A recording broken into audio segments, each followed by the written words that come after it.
I'm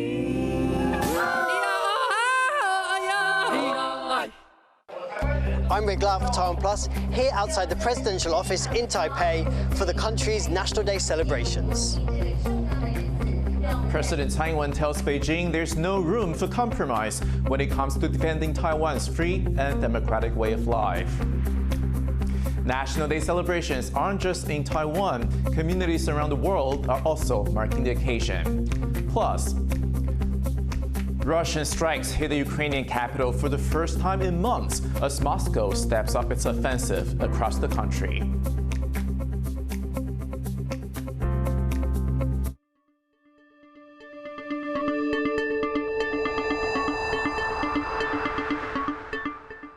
A warm welcome to TaiwanPlus News. I'm Ethan Liu. Taiwan celebrated its National Day with a 2-hour parade in the heart of capital Taipei and an address from President Tsai Ing-wen. As Rick Lauer reports, the Double 10 celebrations, as they're known because they fall on the 10th of October, come at a time of heightened military threats from neighboring China. Air Force planes soar over the presidential office in the heart of Taipei.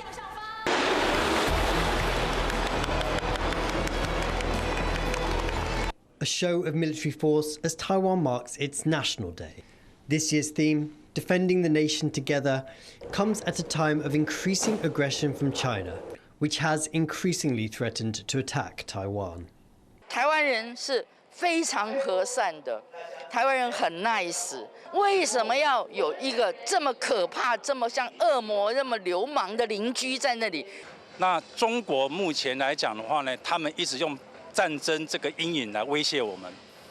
那威胁我们的话呢，我们必须要表现出我们的态度出来。Aside from its military hardware, the National Day Parade showcased Taiwan's art and culture.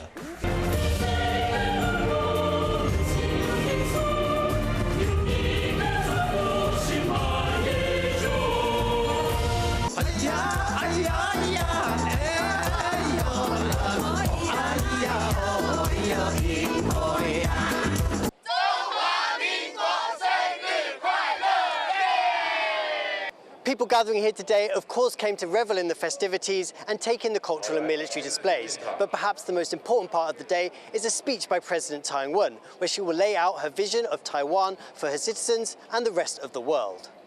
This year, a message of defiance to Beijing.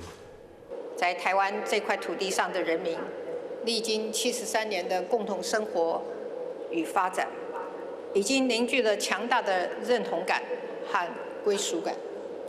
台湾人民和朝野政党的最大的共识，就是捍卫主权，以及我们民主自由的生活方式。这一点，我们没有妥协的空间。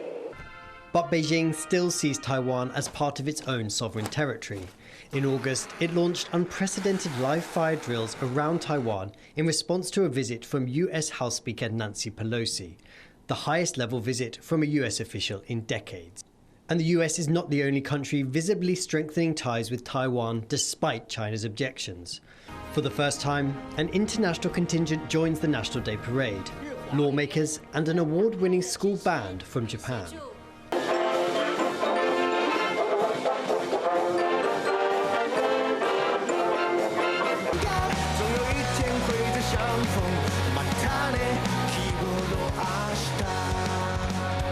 Despite the international support, the Taiwanese audience know the island's defense ultimately rests in their own hands. 中国有一天如果真的打过来，台湾人民绝对会站出来保卫我们的领土。基本上来讲，或多或少我们可能有一些人会害怕，但是我自己来讲，我是觉得，我们不需要害怕，因为，这是我的国家，这是我的土地，那该站出来的时候我要站出来。In a country like Taiwan, faced with a threat to its very existence, National Day celebrations are not only a testament to its unique identity, but also a show of determination to defend its sovereignty. Rick Yi and Rick Lauert in Taipei for TaiwanPlus. Taiwan's National Day Parade this year featured a performance by a foreign troupe for the first time ever. As Eric Gao reports, that honor went to a Japanese high school marching band. Getting in the swing of things. This marching band from Kyoto's Tachibana High School is part of Taiwan's National Day celebrations. They are the first large foreign contingent to perform in double 10-day festivities. Known as the Orange Devils because of their uniforms, the troupe, made up of 88 students and 5 teachers, traveled from Japan for this event.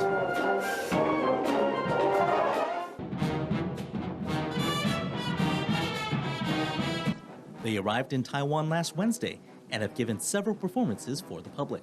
One was a pop-up show at Taipei's iconic Grand Hotel. Another was at the Chiang Kai-shek Memorial Hall, which attracted huge crowds.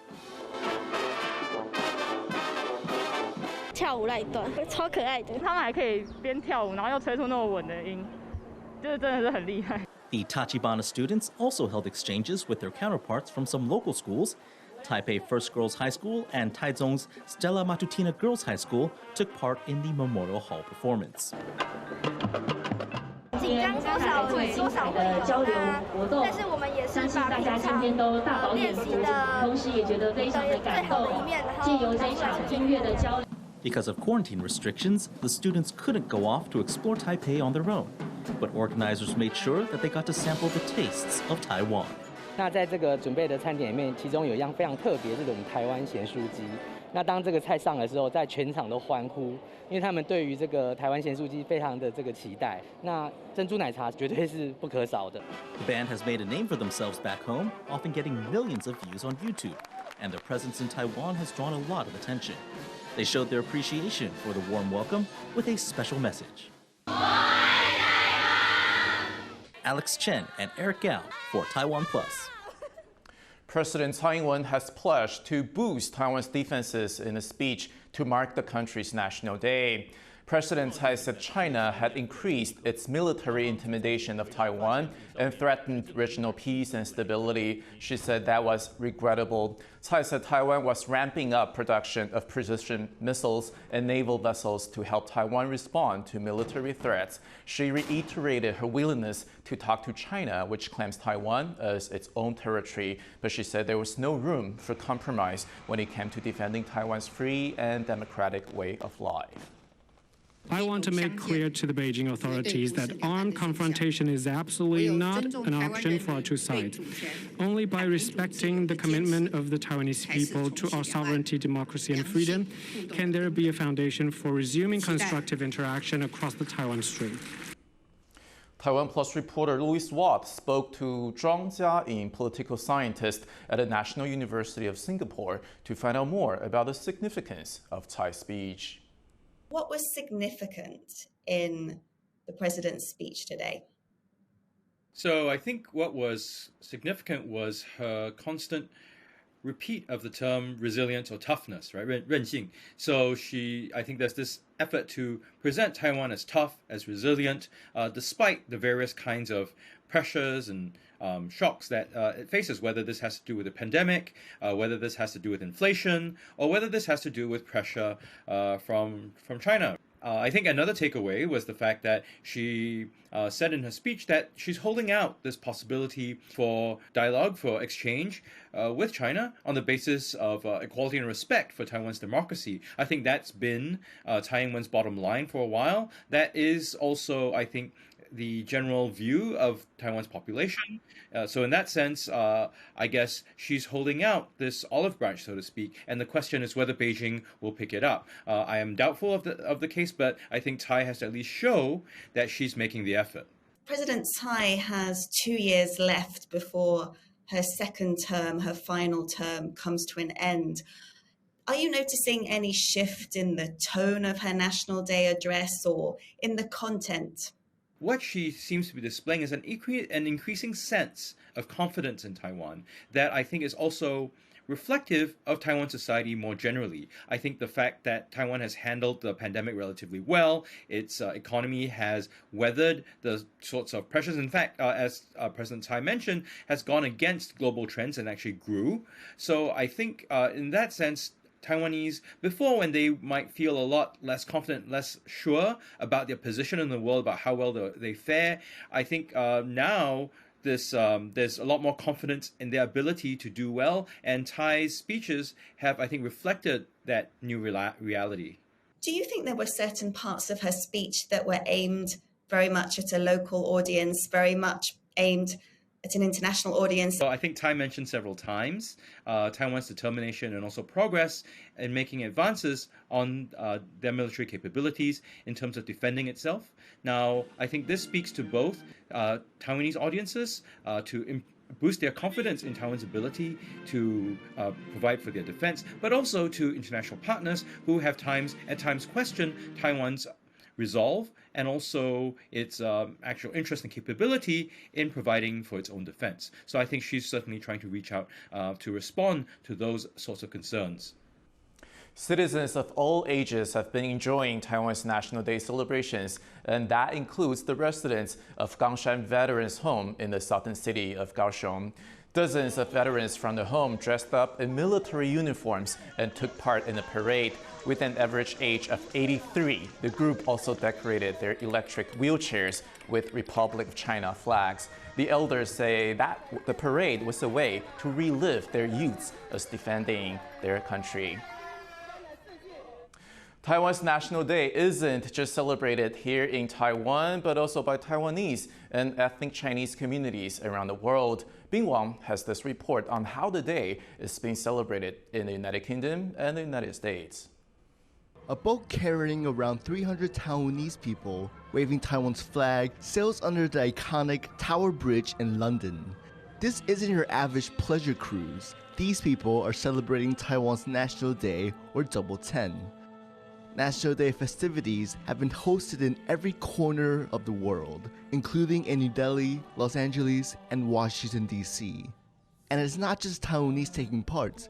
Local politicians and community leaders have also enjoyed the occasion. At Taiwan's de facto embassy in D.C., top Representative Shelby Kim thanked those supporting Taiwan's efforts for peace and stability in the face of the growing threat from China. We have seen that support also reflected in the outreach efforts of the United States with like-minded allies and partners through bilateral summits. A word of encouragement, too, from the chair of the American Institute in Taiwan, Washington's top body overseeing ties with Taipei. I want to stress that the U.S. will continue to expand our cooperation with Taiwan on our many shared interests and values. We will support Taiwan's meaningful participation in the international community.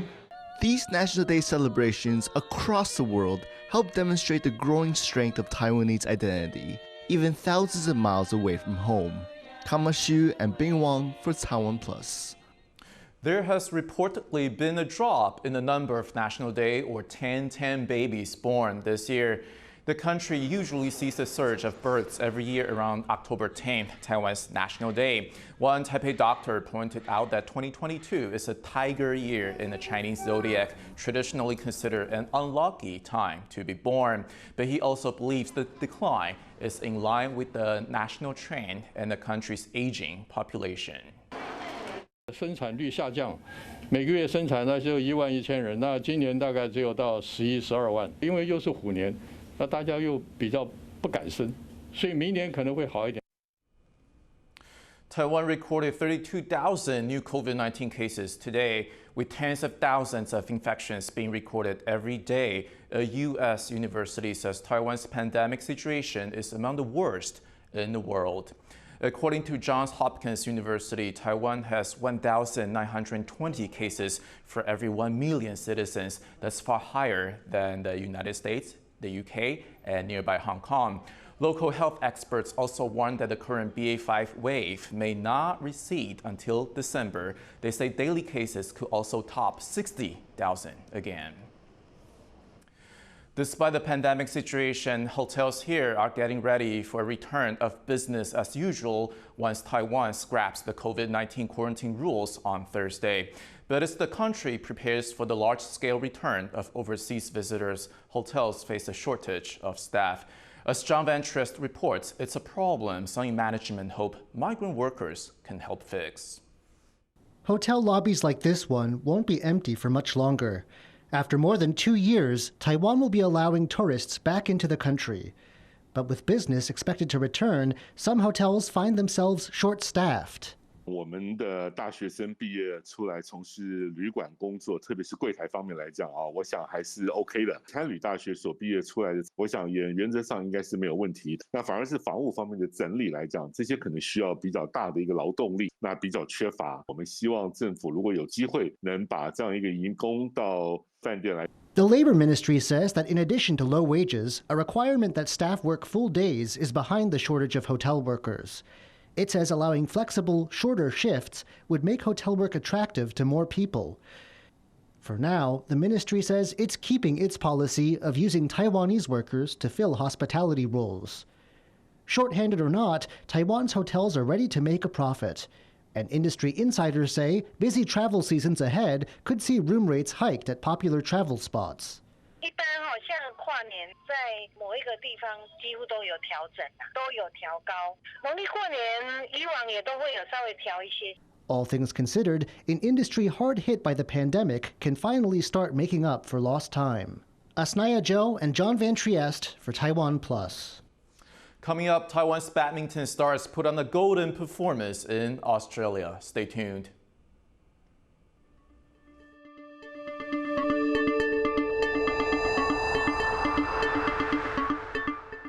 所以你觉得山给了你什么？没有办法用几句简短的话语来带过，但它造就现在的我。山就是给了一个我们远离世俗的环境，你可以忘记很多事情。不要怕去探索新的东西吧。很深层的去认识一块土地，去认识一个很深邃的自然。在山的面前，你只会一直感觉到自己的渺小。 每一次都有不同的考验哦。妈妈表现得怎么样？很好，10分坚强。山是有魔力的地方。那如果今天不让你爬山，你觉得你会死？生命肯定会延续下去，但我想心灵有一部分会枯萎掉吧。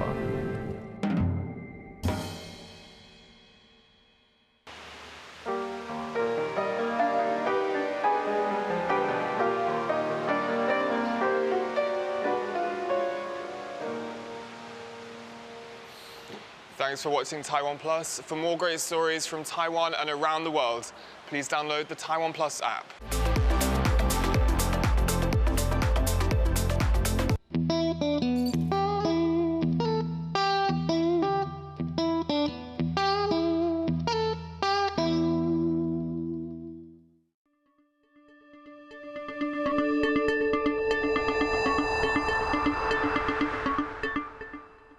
Welcome back. You're watching TaiwanPlus News. I'm Ethan Liu. Japan's defense ministry says North Korea fired 2 ballistic missiles into waters off the Korean peninsula's eastern coast. The test in the early hours of Sunday is the 7th missile launch in the last 2 weeks. It follows a warning from Pyongyang that the redeployment of a U.S. aircraft carrier near the Korean peninsula was inflaming regional tensions. North Korea's state media says that the recent tests are designed to simulate showering the South with tactical nuclear weapons. Seoul, on the other hand, has called the launches a serious provocation, while Japan's defense ministry says they jeopardize security in the region. 9月末から短期間でも今回で7回目と挑発を必要かつ一方的にエスカレートを指しています。一連の北朝鮮の行動は我が国、地域及び国際社会の平和と安全を脅かすものであり、断じて容認できません。 Unrest across Iran has entered the 4th week with continued anger over the death of a 22-year-old woman in police custody. Security forces are violently cracking down on the nationwide demonstrations. Mahsa Amini died in custody in September after being detained by Iran's morality police for inappropriate attire. At least 185 have been killed in the resulting upheaval, the most serious challenge to the country's theocratic government in years. On Saturday, a crowd of female students chanted anti-government slogans and shouted at the country's president to get lost as he visited campus. At least 5 people have been killed after explosion shook Ukraine's capital Kyiv for the first time in months. Attacks are being reported in cities across Ukraine as the country prepares for an onslaught by Moscow after Russia's President Vladimir Putin condemned a bridge explosion as terrorist activity. The only infrastructure connecting Russia to its annexed territory Crimea was partially destroyed in a series of blasts over the weekend. James Chater reports. Blasts rock Ukraine's capital Kyiv for the first time in months. Explosions have been reported in cities across Ukraine in the latest Russian onslaught, seen as a response to an attack on strategic infrastructure linking Russia to the Crimean Peninsula. The Kerch Bridge was partially destroyed on Saturday, dealing a symbolic blow to Russian President Vladimir Putin's invasion of Ukraine. He opened it in 2018 as a landmark project, for the first time physically connecting Russia to the territory it annexed 4 years before. More recently, it's been a crucial supply route for Russian forces pushing into southern Ukraine. Putin accused Ukrainian special services of committing an act of terrorism. Сомнений нет, это теракт, направленный на разрушение критически важной гражданской инфраструктуры Российской Федерации. Совершенно верно. И авторы, исполнители, заказчики спецслужбы Украины. Ukraine fears that Putin's retaliation will include intensifying Russia's assault in civilian areas. 12 missiles hit targets in the southeastern city of Zaporizhzhia on Sunday, including homes. At least a dozen people have already been confirmed dead.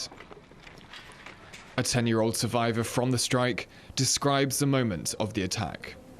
Я помню, когда мы проснулись, я слышал какие-то там звуки, как будто что мне прямо в ухо орала сирена, и как будто что человек близко орал. Мне было сразу страшно. Меня мама, как раз под свое крыло взяла. After the attacks on Zaporizhzhia, accusations of terrorism are being traded in both directions. Ukraine's President Volodymyr Zelensky condemned the Russian strikes. Потрібно офіційне визнання Росії державою-терористом, визнання на всіх рівнях. Потрібне обмеження будь-яких економічних контактів з будь-якими російськими суб'єктами. Не можна бути спонсорами тероризму. The damaged bridge, a symbol of the impasse between the two sides. But with Russian forces on the back foot in Ukraine and Putin recently touting his nuclear weapons, there are concerns reprisals for the strike on this bridge, like those now seen in Kyiv, will have much larger consequences in Ukraine and beyond.